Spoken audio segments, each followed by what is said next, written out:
صلوا على النبي. السلام عليكم ورحمة الله وبركاته.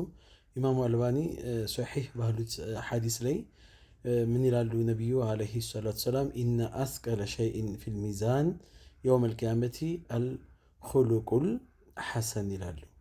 سبحان الله.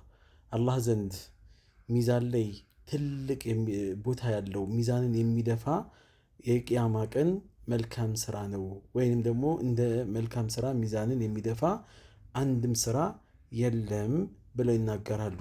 ከዛ ይህንን ሐዲስን አስመልክተው ኢማም አብዱላህ ኢብኑ ሙባረክ ረሂመሁላህ ምን ይላሉ? እሳቸው ሁስኑል ኹሉቅ ማለት መልካም ስነ ምግባር ማለት ምን ማለት ነው ብለው ሲጠየቁ ጠላቀቱል ወጅሂ ፊትን ፈገግ ማድረግ፣ ወበዝሉል ማዕሩፊ መልካምን ነገር መስራትና ወከፉል አዛ ሰዎች ላይ እኩይ ተግባርን ከመፈጸም መቆጠብ። ስለዚህ የመልካም ስነ ምግባር ባለቤት አላህ እንዲያደርገን አላህን መለመን ይኖርብናል።